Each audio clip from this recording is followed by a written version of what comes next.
안녕하세요. 기린만의 시드머니의 진행 기린만입니다. 2월 금융통화위원회에서 기준금리가 연 3.5%로 동결되었습니다. 지난해 2월부터 9연속 동결인데요. 이는 강력한 긴축 기조 유지로 풀이되고 있습니다.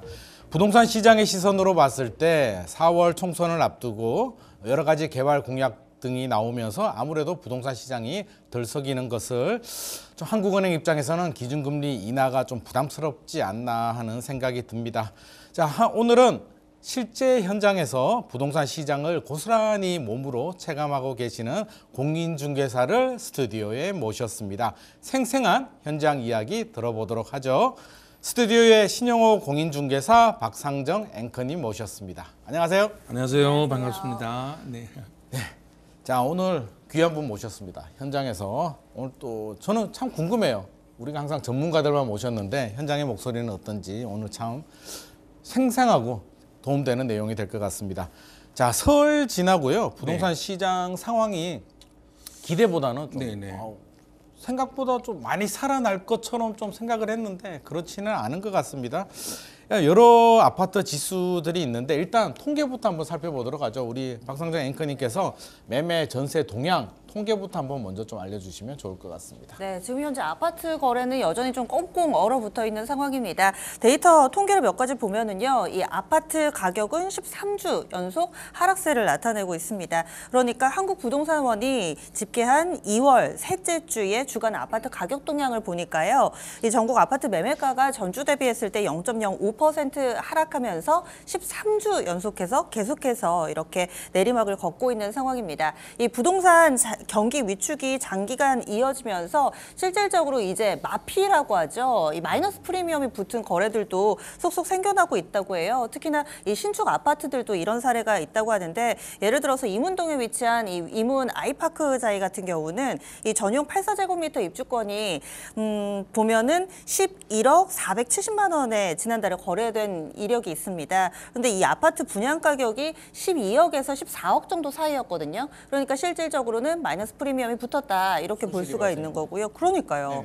거기에다가 또 레미안 라그란데 같은 경우도 청약이 상당히 좀 흥행했던 유명한 아파트잖아요. 맞습니다. 네, 여기 같은 경우도 84제곱미터 동일한 기준으로 봤을 때 11억에 거래가 이루어졌습니다. 분양 당시에 이 분양가가 10억에서 11억이니까 프리미엄이 사라진 거라고 이렇게 볼 수가 있죠. 반면에 전세 가격은 꾸준히 좀 오름세를 나타내고 있습니다. 이 전주 대비했을 때 전세값은 0.02% 상승하면서 오름 기조를 보여주고 있는 거고요. 게다가 상승폭이 그 이전 주에는 0.01%였는데 또 지난주에는 0.02%로 상승폭도 다소 커진 모습을 보여주면서 전세 가격은 35주 연속해서 상승세가 이어지고 있습니다. 그리고 통계 가운데서 전세가율도 한번 볼게요. 전세가율 같은 경우는 54.3을 기록을 하면서 지난해 7월 53.9 이후에 가장 높은 수치를 나타내면서 이 깡통 전세에 대한 우려가 더 커지고 있는 상황입니다. 이게 지금 말씀하신 내용을 보면 결국에는 매매하고 전세가 좀 다른 방향으로 좀 가고 있는 것 같습니다. 매매는 우리 생각보다는 좀 주춤하고 있는 상황이고요. 전세는 올라가고 있는 상황인데 자, 통계는 통계고요. 저는 항상 저는 세 가지 통계를 다 보거든요. KB 통계도 보고 부동산원 통계도 보고 부동산 R124도 통계를 보는데 통계하고 저도 이제 현장에 임장을 좀 많이 가보는데 임장에 가서 이제 공인중개사님 말씀을 들으면 좀 다른 부분이 좀 실제로 많은 것 같아요. 그래서 오늘 마침 또 공인중개사님이 오셨으니 현장에 살아있는 정보, 지금 박 앵커님께서 말씀하신 내용하고 실제로 그런지 현장 분위기는 좀 어떤가요? 매매 같은 경우는 사실은 앵커님께서 말씀하신 것처럼 뭐 거래 실종 정도. 실종. 네. 왜 그런가 하면 이게 사람들이 심리적인 저항선에 부딪힌 것 같아요. 저항선이요? 더 떨어질 것 같다라는 것과 지금 경기 자체가 워낙 이렇게 흔들리고 또 유동적이니까 금리 자체에 대한 불안감 때문에 당장 매매로 이렇게 실천에 옮기기가 두려운 거죠. 집 사기 부담스럽다. 네, 부담스럽다는 거죠. 그래서 뭐 올 상반기, 작년 하반기까지만 해도 회복되지 않을까? 그렇죠, 이런 기대 그렇죠. 심리가 굉장히 많았었거든요. 저희들은 사실은 맞습니다. 내집 매매 시장에 대한 기대도 했고, 근데 매매는 이제 실질적인 투자자분들, 급매물을 이렇게 흡수해서 또 차익 실현을 원하시는 분들 위주로 조금 움직였고, 또 실제로 입주를 원하시는 실입주자들 떨어진 가격대에 구입을 해서 실입주하시는 분들 움직임이 조금 있었고 그 외에는 관방 형태로 이제 전세 물량으로 시선을 돌리는 분들이 사실 오히려 더 많아졌습니다. 패턴이 말씀하신 것처럼 양방향으로 흘러가고 있는 것 같아요. 결국에는 거래 실종. 자, 만약에 집을 사지 않은 분들, 사려고 생각했다가 집을 사지 않은 분들은 뭐 어디 가겠습니까? 텐트 치고 살 수는 없잖아요. 그렇죠. 결국에는 그분들이 또 전세를 오면서 네, 전세 가격이 올라가고 앞서서도 전세 가율이 올라간다고 했잖아요. 전세 가율이 올라간다면 결국에는 또 나중에는 또 뭐 갭 투자하기 좋은 환경이 만들어질 수는 있겠으나 지금은 심리적으로 좀 많이 얼어붙어 있는 거 아닌가 네, 하는 맞습니다. 생각은 들고요. 자, 우리가 전세 가격은 이제 좀 시장을 선행한다라는 이야기를 좀 많이 하고 있는데 전세 가격 입장에서 자 필드에 계시는 입장에서 자, 전세 가격이 올라간다. 앞서서 이제 주춤하니 매매 수요가 전세로 유입이 되는 부분이 있는데 그것만으로는 다 설명이 안 될 수도 있을 것 같아요. 단순히 그 이유 때문에 전세 가격이 계속 올라간다? 제가 볼 때는 앞으로 조금 더 올라갈 가능성도 있을 것 저도 같은데 그렇게 생각합니다. 상승 원인 공인중 개사님께서 보시기에는 뭐라고 생각하십니까? 일단은 주택 가격이 한동안 너무 고평가됐었다. 주택 가격이 고평가됐었고 고평가된 주택에 이제 전세 가율도 당연히 따라서 올라가던 시절이 있었죠. 그래서 최근에 역전세가 다시 한번 이렇게 왔어요. 네네. 근데 그 역전세가 어느 정도 정리가 되고 난 다음에는 제가 방금 말씀드렸던 것처럼 매수에 대한 저항 심리가 생긴 거, 반발 심리가. 그래서 그 반발 심리가 조금 더 지켜보자라는 그런 심리로 작용을 해서 안전한 전세 쪽으로. 그 전세도 전세 가율을 말씀하셨지만은 허그나 뭐 이런 곳에서 완전하게 보장이 되는 곳 아니면 전세 자체도 사실은 입주하기가 쉽지가 않습니다. 입주를 안 하려고 해요. 전세를 입주를 안 하면 어디로 간다는 얘기인가요? 이제 월세로도 전환되는 율이 굉장히 많습니다. 월세로요? 네. 그러니까 지금 말씀하시는 게 이제 오피스텔이나 이런 시장을 말씀하시는 거죠? 네, 그렇죠. 아파트 같은 경우는? 아파트 같은 경우는 그래도 전세는 뭐 꾸준한 편이에요. 사실. 아파트 전세는 꾸준하고 그럼 이것도 또 양극화네요. 앞서서 매매 전세도 또 양갈래의 길을 간다라고 했는데 이제 아파트와 비아파트도 또 양갈래로 가는 네, 맞습니다. 양극화가 굉장히 심해지는 상황인데 자 그러면 말이 나온 김에 이제 앞서서 이제 아파트 주택 통계를 좀 알려주셨잖아요. 오피스텔 한번 통계 한번 짚고 넘어가야 될 것 같습니다. 오피스텔 관련 지표는 어떤지 한번 소개해 주시죠. 네, 오피스텔이 괜찮대요. 괜찮아요? 괜찮아졌다고. 네, 부동산 시장이 침체하면서 사실 그동안 오피스텔 투자가 상당히 좀 외면받아 왔었는데 서서히 이 오피스텔 수익률이 좀 회복이 되고 있다고 합니다. 그래서 최근 이 오피스텔 수익률이 3년 내 최고치 수준까지 회복이 된 상황인데요. 한국 부동산원 통계를 가져왔습니다. 이 1월 기준으로 봤을 때 오피스텔 수익률이 5.27%거든요. 그런데 이 5%대를 지금 넘어선 건데 2020년 7월 달에가 4월 4.75%였습니다. 5% 좀 안 됐었는데요. 3년여 만에. 네, 맞습니다. 네, 3년여 만에 지금 5%대로 회복이 된 거고요. 그리고 또 지난해 12월부터 조금씩 괜찮아지기 시작했대요. 작년 겨울에 5%를 넘어서서 그 이후부터 꾸준히 좀 상승세가 현재까지 이어진 거죠. 그러면은 왜 이렇게 오피스텔 수익률이 좋아지게 된 거냐 이런 배경을 보니까 최근에 전세 사기로 인해서 이 오피스텔 임대 계약 시에 월세에 대한 수요가 크게 늘어났대요. 조금 전에 말씀해 주신 것처럼 전세보다 오히려 또 월세 수요가 이런 측면에서 더 높아졌다. 이렇게 볼 수 있다고 합니다. 그리고 실제로 이 부동산원에서 거래 이 데이터를 좀 보니까요. 이 지난해 하반기 그러니까 7월부터 12월까지 전국 오피스텔 거래량을 분석을 해봤더니 그 가운데서도 이 월세 수요가 60%를 차지를 했대요.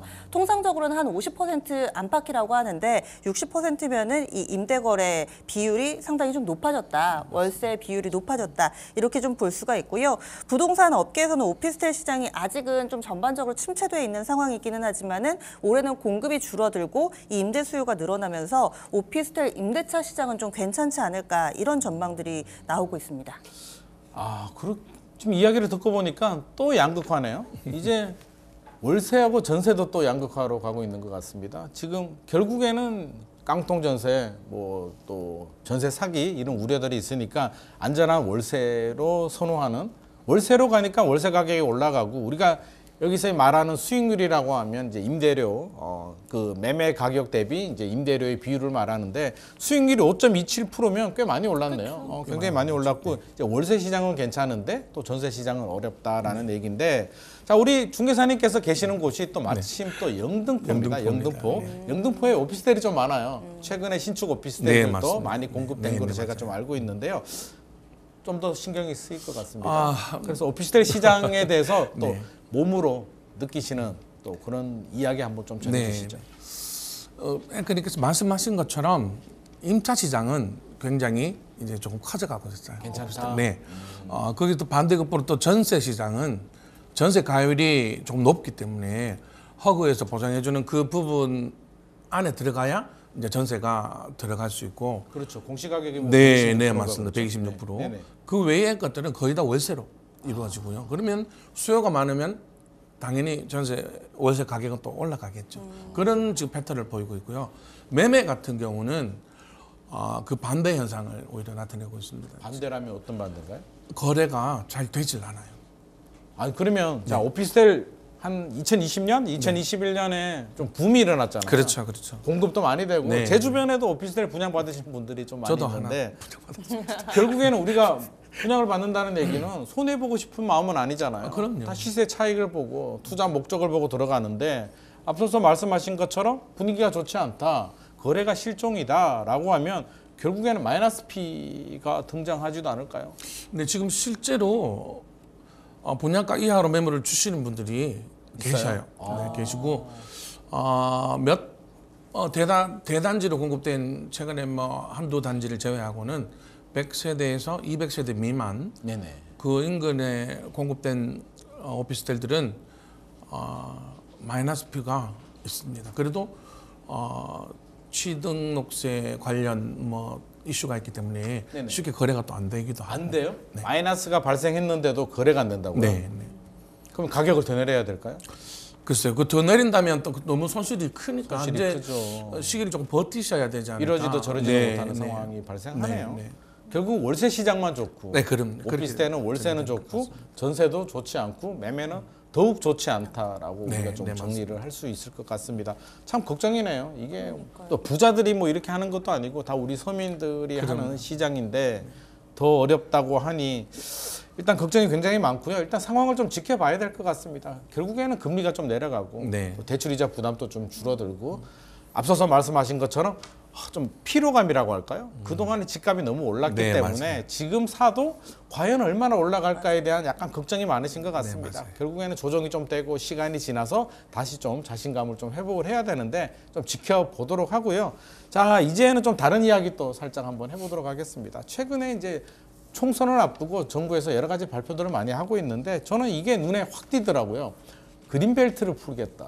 그린벨트를 풀겠다라는 대폭 풀겠다라는 내용이 나왔는데 이게 경제 채널이다 보니까 또 그린벨트 관련주들이 또 있습니다. 있죠. 네. 자, 그런 말씀 한번 해주시면 좋을 것 같습니다. 네, 일단은 어떻게 된 사연인지 그 배경부터 좀 쭉 풀어보자면은 지난 2월 21일이었습니다. 이 민생 토론회 있었고요. 여기에서 윤석열 대통령이 민생 토론회에서 이 이야기를 파격적으로 하면서 부동산 시장도 그렇고 주식 시장도 그렇고 영향을 미친 건데 울산에서 이 민생 토론회가 진행이 됐었는데요.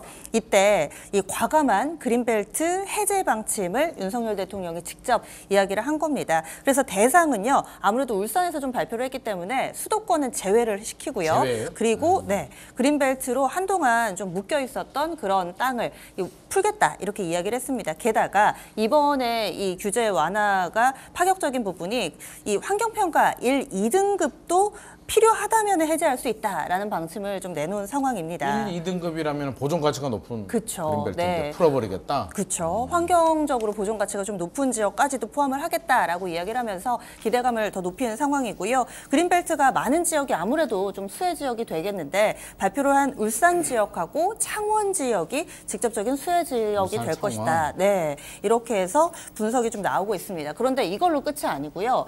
26일에는 군사 시설 시설 보호구역 해제하겠다 이 이야기도 네네, 나왔습니다. 맞습니다. 네, 최근 들어서 이 윤석열 대통령이 계속해서 이 부동산과 관련해서 이런 내용을 내놓고 있는데 이 이야기가 나온 지역이 이 충남 서산입니다. 충남 서산. 네. 비행장 있잖아요. 맞습니다. 딱 그 비행장에서 이 이야기를 한 거거든요. 그래서 군사시설 보호구역을 해제하기로 결정을 했는데 우리나라 전체 국토에서 이 군사시설 보호구역이 어느 정도나 될 것 같으세요? 꽤 많이 있지 않을까요? 거의 한 10% 가까이 정도 되지 않을까요? 확실히 전문가는 다르시네요. 네. 저는 제가 군대를 갈 일이 없지 않습니까? 네. 그래서 사실 실제로 이 군대를 볼 일이 없으니까 이렇게 많은지 몰랐는데 8.2%래요. 그렇죠. 네, 맞습니다. 저는 한 뭐 2, 3% 될까 했는데 실제로 이 군사 보호 구역이 8.2% 정도나 된다고 합니다. 그런데 여기가 이렇게 지정이 돼 버리면은 증축 못 하고 신축은 당연히 못 하고 개축도 못 하고 그렇죠. 뭐 학교 하나 짓기도 힘든 상황이기 때문에 그래서 이렇게 규제에 대한 완화가 필요하다. 윤석열 대통령이 이렇게 이야기를 했고요. 당시에 이 서산 비행장 주변에 4천만 평 정도가 지금 이 규제 완화로 거론되는 지역에 포함이 돼 있다고 해요. 그리고 정부 쪽에서 밝히기로는 전국적으로 1억 평 이상 1억 평? 네, 풀 거다. 규제를 풀 거다. 이렇게 이야기를 하고 있습니다.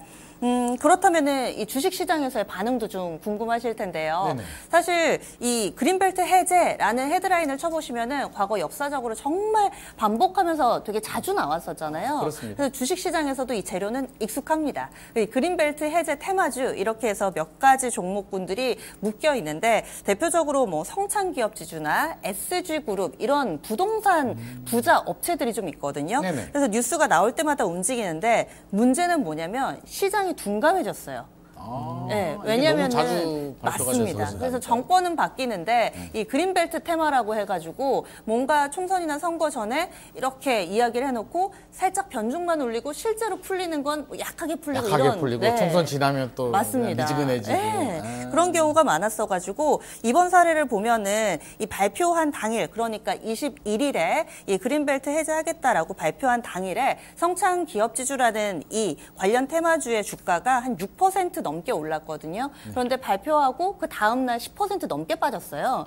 네, 상승분 이상으로. 반납해버렸네요. 네, 맞습니다. 거기에다가 또 SG 세계물산이라고 또 대표적인 테마주인데 이 종목도 당일에 16% 급등했다가 이후에 계속해서 빠져서 현재 구간은 이 발표 이전 수준까지 밀려 내려와 있는 상황입니다. 자, 이게 그래도 이게 토지 시장 같은 경우는 저는 좀 호재가 되지 않을까. 그래도 네.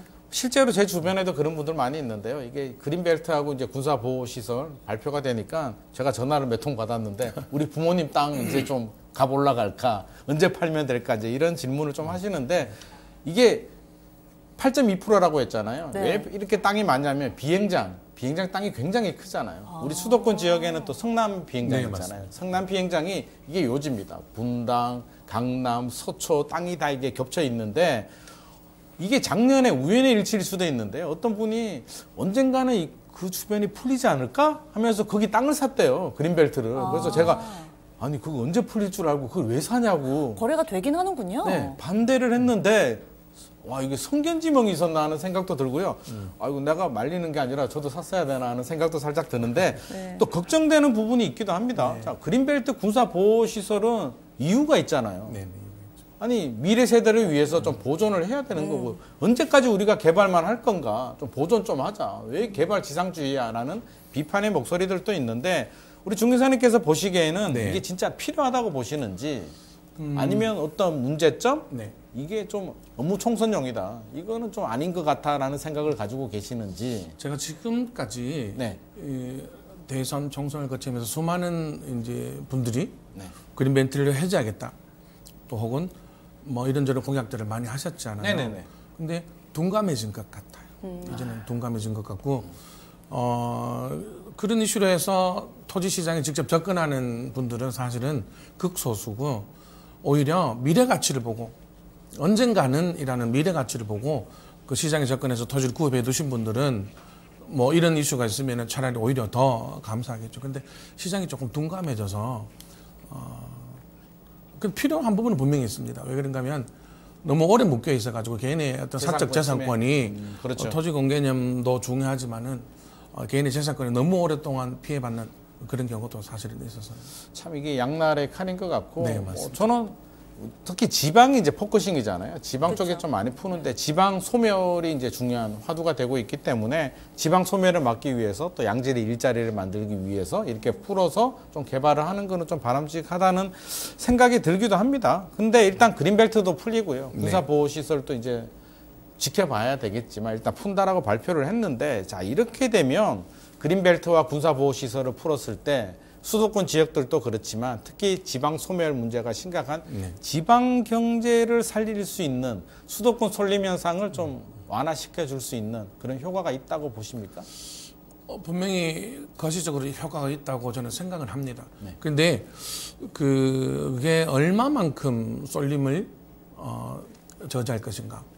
그 양에 대해서는 효과에 대해서는 사실 의문이 조금 없지는 않아요. 있다. 네, 왜 그런가 하면 그린벨트를 대단위로 이래 산업단지로 개발을 한다든가 해서 그에 따른 주거지도 개발이 돼야 되고 그분들이 살아가서 내려가서 누릴 수 있는 인프라도 같이 개발이 되고 복합적으로 정책이 장기적인 거시적인 안목에서 개발이 되어야 되는데 단순한 이 발표 하나만 가지고는 그 쏠림 현상이 어떻게 저지되기는 저는 쉽지 않다라고 생각합니다. 구체적인 후속 조치가 좀 나와야 된다. 장기적인 대책을 가지고 그 배후지까지 고민하는 그런 제도가 이제 정착이 돼야 되지 않을까 싶습니다. 이게 결국에는 이제 신뢰의 문제인 것 같습니다. 계속 발표만 되고 우리 그린벨트도 사실 지금만 발표된 게 아니고요. 이게 지난 정권에도 발표됐고 계속 맞아요. 발표가 됐는데 실제로 얼마나 풀렸냐 보면 발표보다는 또 그렇게 또 별로 안 풀린 부분이 있는 것 같습니다. 그래서 사실 이게 굉장한 이슈이기도 한데요. 그럼요. 이게 또 몇 번 반복이 되다 보니까 또 반응이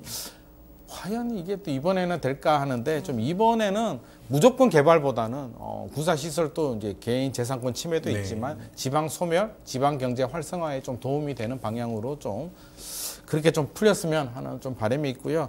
또 이제 이번에는 정책 이야기 한번 좀 해봐야 될 것 같습니다. 박상우 국토교통부 장관께서 부동산 정책의 기조를 규제 완화가 아니라 규제를 풀어주는 것이 아니라 지원하는 수준으로 바꾼다라고 이게 말씀을 하셨습니다.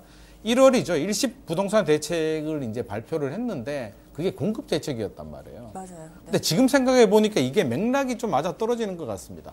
우리는 보통 부동산 대책을 발표하면 뭐 규제를 풀어주나? 규제를 묶나? 라는데 초점을 맞추는데 국토부 장관께서 말씀하셨잖아요. 지원해주는 정책이다. 그럼 결국엔 일시 대책도 지원해주는 대책이라는 내용인데 일시 대책 이제 시간이 좀 지나니까 저도 이제 좀 가물가물한데요. 내용 한번 좀 정리 좀 해주시면 좋을 것 같습니다. 네. 그래서 이번에는 규제 완화 그리고 공급 대책 이런 부분들 함께 좀 포함됐다고 보시면 되고요.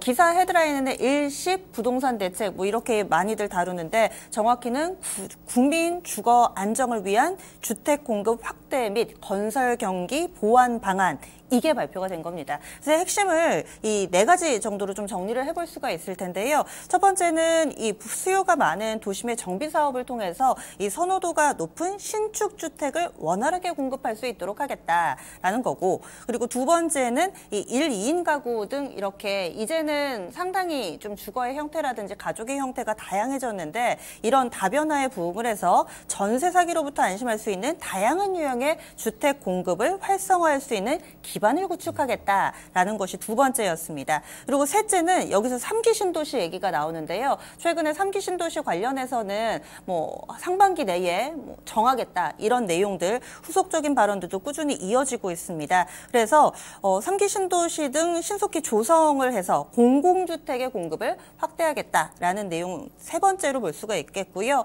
그리고 마지막 네 번째로는 주택 공급 사업이 안정적으로 추진될 수 있도록 건설사의 자금 흐름을 개선을 하고 사업장별로 이 재무 구조를 정상화하는 데 지원을 하겠다. 최근 들어서 사실 PF다 뭐다 좀 힘든 건설사들이 많잖아요. 그래서 이런 부분들에 대한 지원책도 같이 포함이 됐습니다. 그런데 여러 가지 내용들 가운데서 가장 좀 언론에서 주목하고 있는 것은 재건축 규제 완화잖아요. 그래서 일시 대책이 거의 뭐 재건축 규제 완화 대책이다 이렇게 보시는 분들도 많으시던데 이 재건축 규제 완화 관련해서는 속도는 빠르게 문턱은 낮추고 그리고 사업성은 높인다. 이렇게 세 가지를 기준으로 해서 이 패스트 트랙이라는 걸 도입한다고 합니다. 그래서 재건축하려면 여러 가지 이렇게 절차들이 있는데 이런 부분들을 좀 한 번에 한다든지 아니면 좀 간소화할 수 있는 예를 들어서 안전지단 통과 전에도 정비 사업에 착수할 수 있게 한다든지 아니면 정비구역 지정과 조합 설립을 동시에 좀 병행한다든지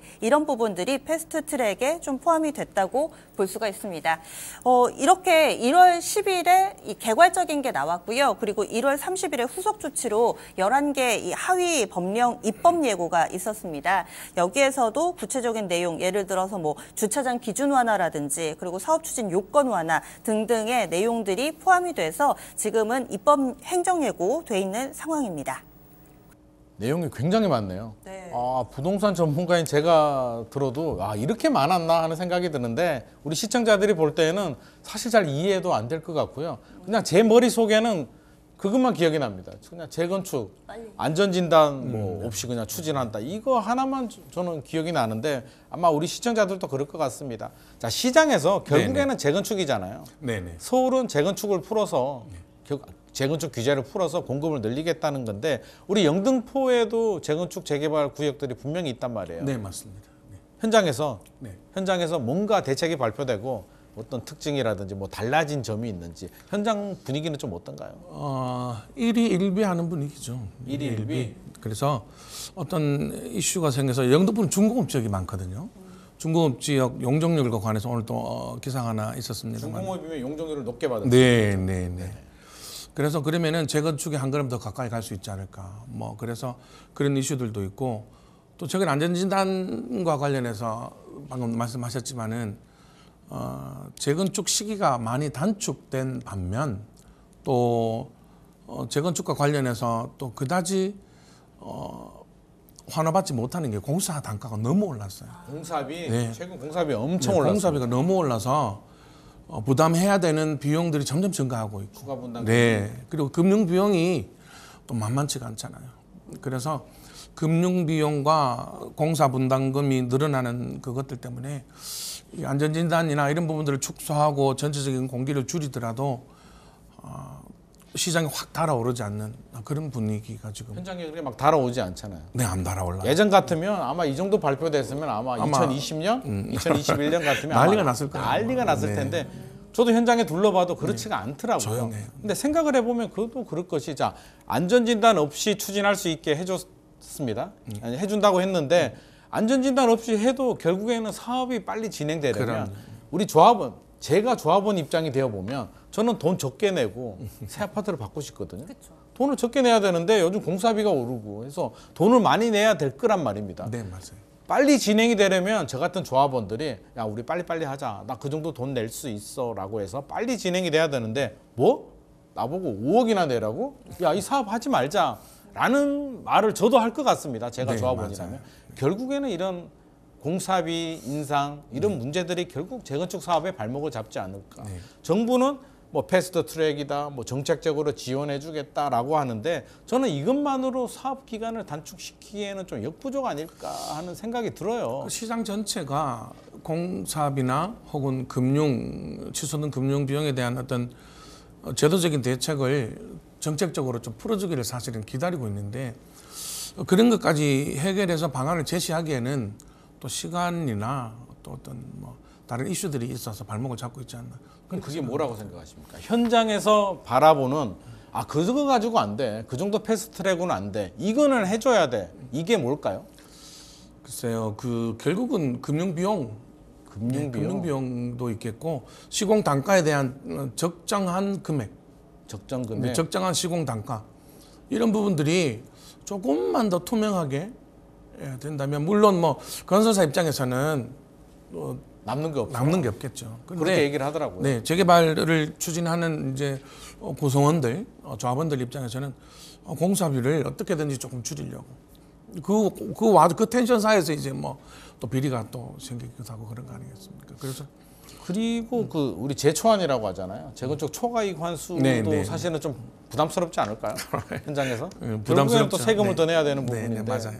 그래서 이런 부분을 좀 종합 패키지로 좀 해서 나왔으면 좋을 것 같고 일십 대책도 너무 많은 것 같아요. 네. 그러니까 그냥 재건축이면 재건축 하나에 우리 중개사님 말씀하신 내용들, 공사비 내용 이거 알차게 한 개라도 제대로 했으면 좋겠는데 너무 종합 선물 세트를 만들다 보니까 사실 이해도 잘 되지 않고요. 과연 이 정도 가지고 속도를 좀 낼 수 있을까 좀 걱정이 되는 부분도 있습니다. 저희가 이 네. 촬영하는 오늘도 제가 본 기사인데 시멘트 가격이 또 오른대요. 또 올라요? 네, 또 오른다는데 그 기사 헤드라인을 보니까 뒷부분에 분양가 어찌 되나 뭐 약간 이런 그러니까요. 제목이더라고요.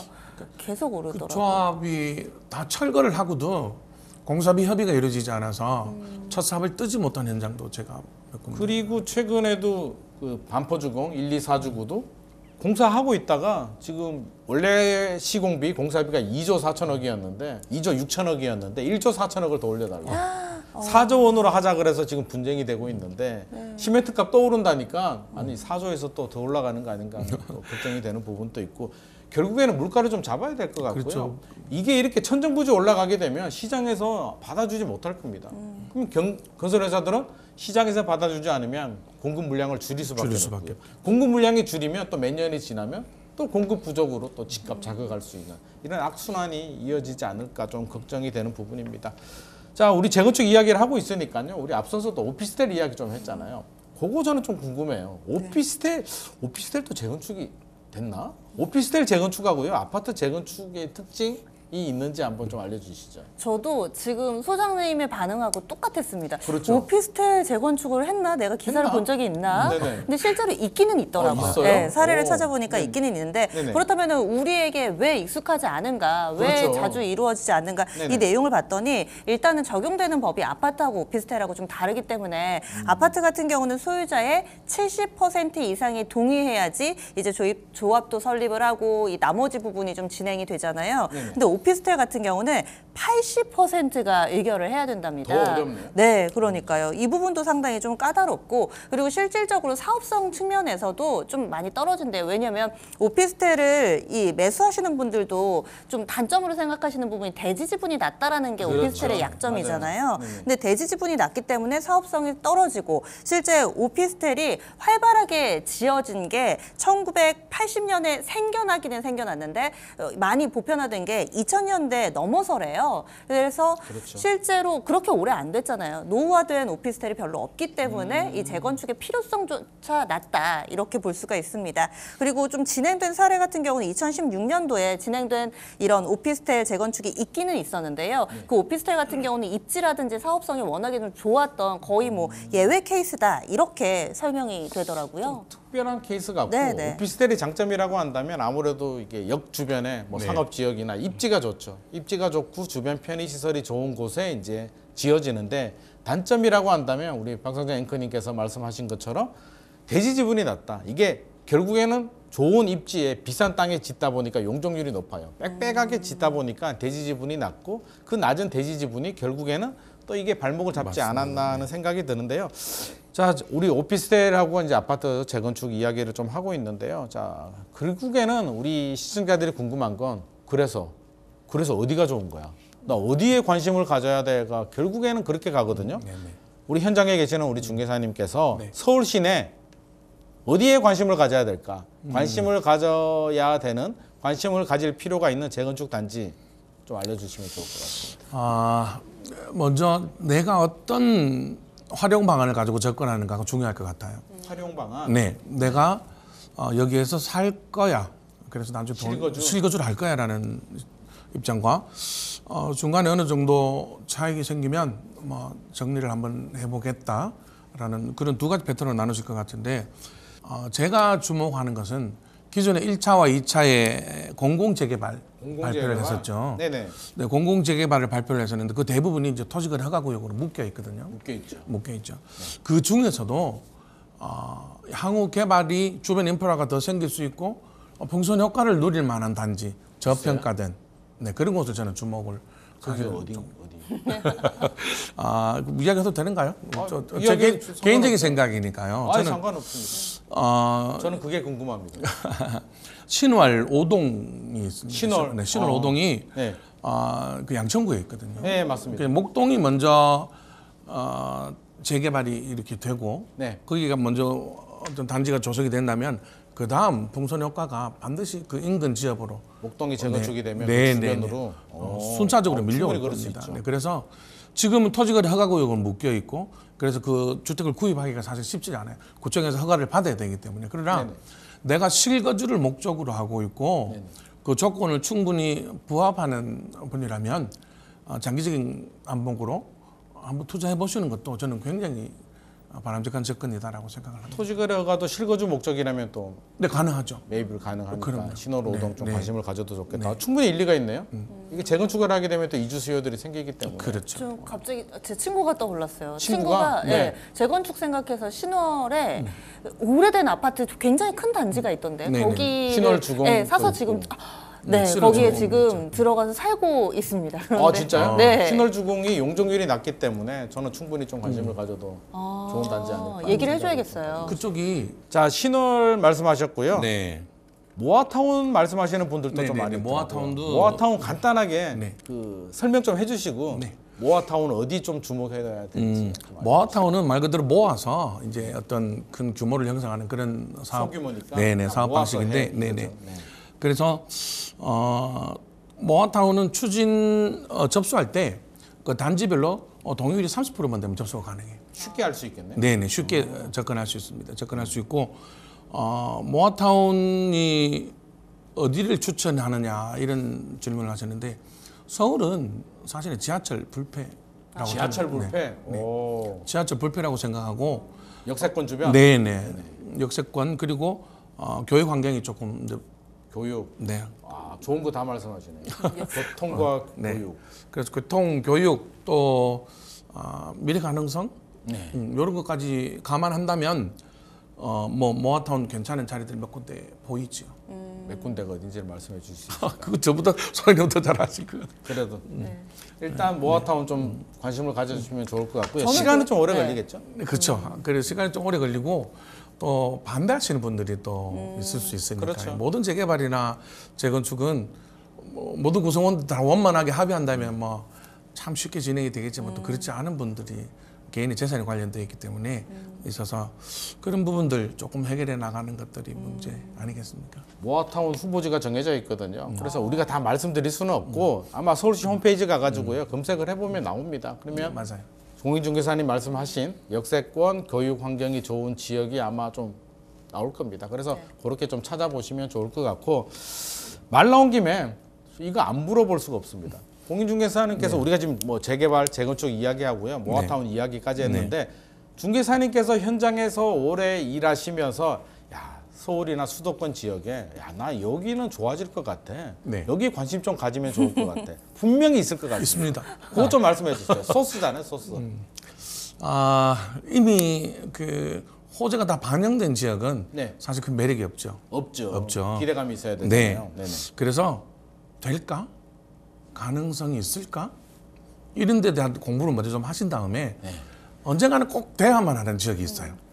예를 들자면 네. 카메라 끌까요? 그거 예를 든다면 우리만- 여기서 우리만 네, 우리만 그럴까요? 듣고 싶은 그런 내용인데 예를 든다면 네네. 뭐 제가 이제 영등포에 있기 때문에 네. 여의도는 이제 일반적인 투자 개념을 이제 사실은 넘었고요. 너무 비싸요. 네, 넘었고 네, 안 돼요. 이제 그 또 그들만의 리그가 될 가능성이 그렇죠. 이제 크고 감히 엄두를 못 네. 내겠습니다. 여의도 주변에 있는 개발 가능한 그 이슈들 물고 네. 이제 개발 가능한 그 라인을 한번 주목하실 필요가 있겠다. 양평동이나 물레동, 양평동, 영등포동, 물레동. 뭐 이런 쪽은 지금 그 인천에서 제물포로 가는 그 지하 길이 뚫리면서 네. 국회 앞으로도 이렇게 지하 길이 뚫렸지 않습니까? 맞습니다. 네네. 그 위쪽으로 강속으로 쭉 이어지는 그 도로의 지상화 작업들 네. 또 그리고 영등포 로터리 고가가 이제 곧 철거가 되는 걸로 제가 알고 있고요. 그러면서 거기가 이제 공원화가 되거든요. 네네. 그런 것들 수혜를 받는 지역들이 분명히 생겨납니다. 있죠. 네. 그래서 그런 것들은 공부를 좀 하시면 온라인상으로 다 노출이 된 정보이기 때문에 조금만 더 공부하시면은 어디에 어떤 공원이 생기고 또 어떤 식으로 철거가 이루어지고 이미 서주 고가철 벌써 철거가 됐어요. 네네. 그래서 고가가 철거되고 주변 환경이 개선되는 지역들이 네. 이제 벌써 오픈이 다 돼 있어요.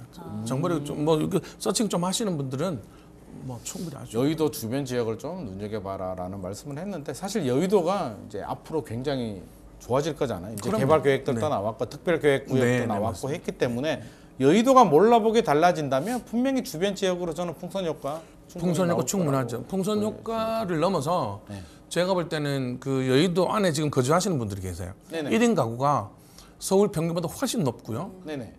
연간 소득도 굉장히 조금 높으신 분들이 높죠. 네. 거주를 많이 하시는데 그분들이 재개발 재건축이 되면서 시범 아파트를 비롯한 여러 아파트들이 재건축되면서 나오면은 어디로 갈 것인가? 어디로 가? 주변 지역으로. 주변 지역. 근데 마포 아니면은 영등포 쪽으로 가야 그렇습니다. 되는데 네네. 마포의 경우는 이미 사실은 뭔가 접근하기가 이제 조금 앞으로는 사실 가격대도 좀 네 높아요. 어려운. 네네. 그렇다면은 그 이제 후보지는 영등포 쪽이 되겠죠.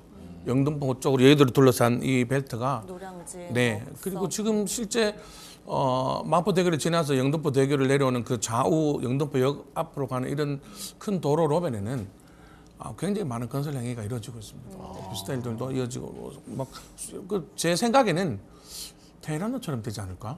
아 테헤란로처럼 제 생각입니다. 지금 우리가 이렇게 방송할 때가 아닌 것 같습니다. 그러니까요.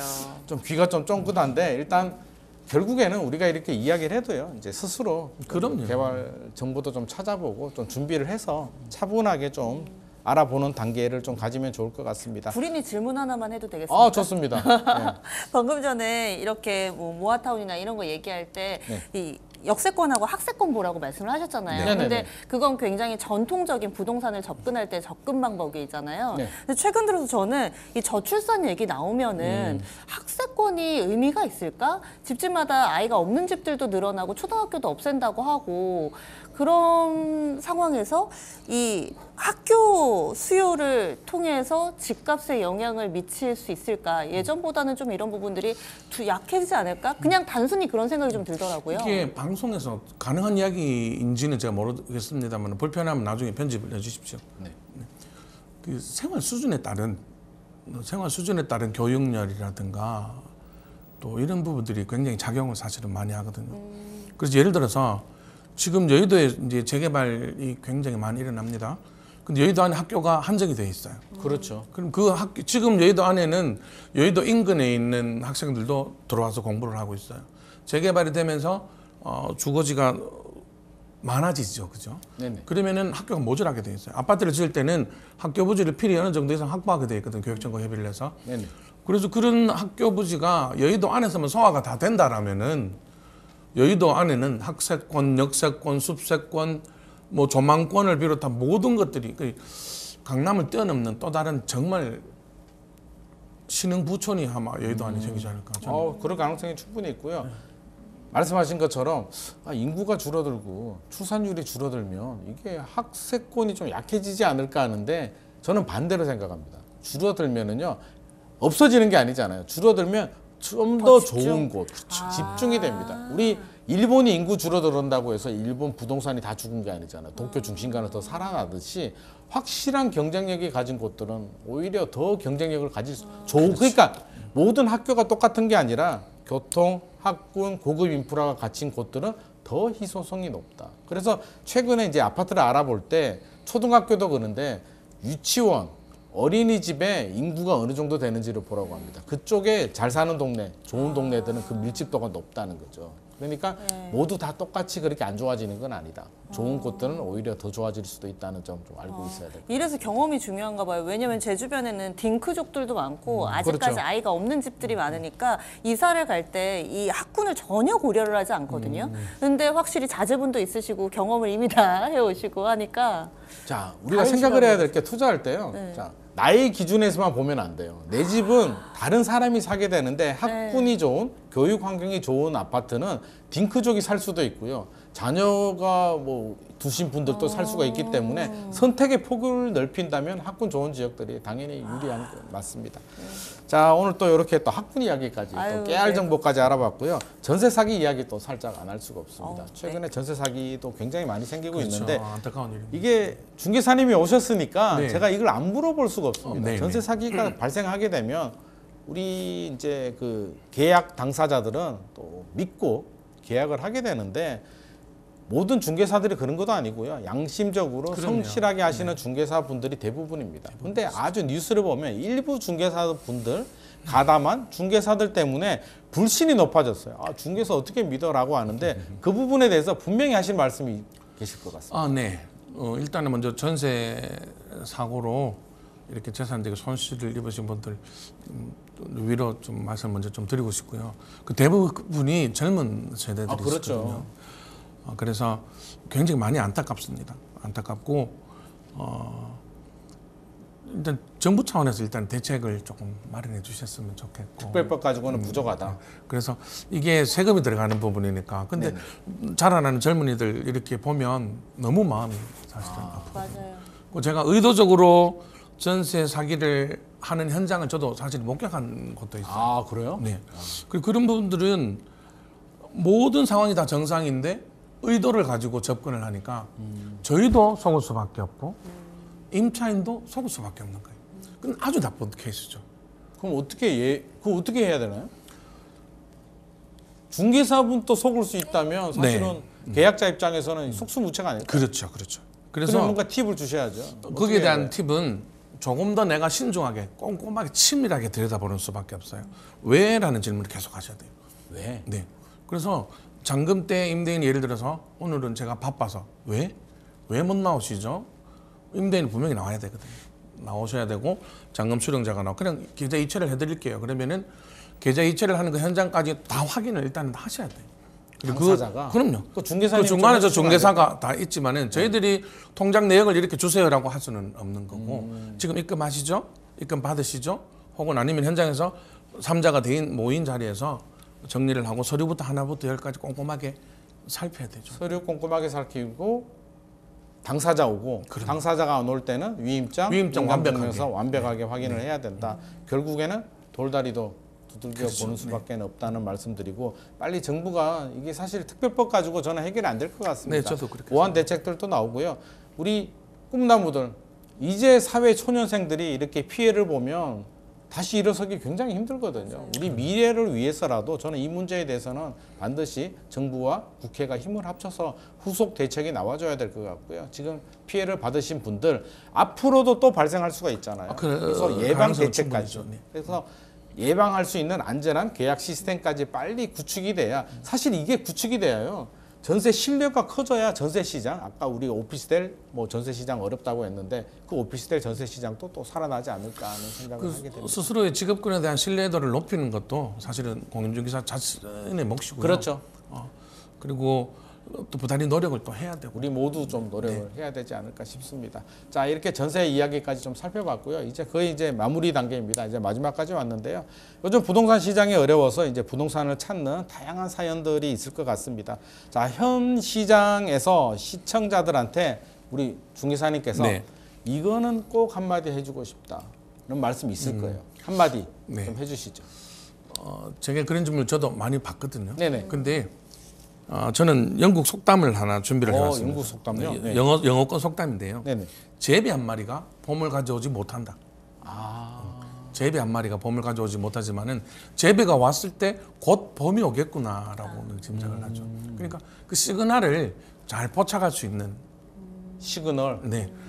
경기 상승이라든가 혹은 부동산 상승을 2, 3년 뒤를 먼저 포착할 수 있는 그런 해안을 조금 공부를 통해서 가지면은 좋겠다라는 전문가분들 많이 계시잖아요.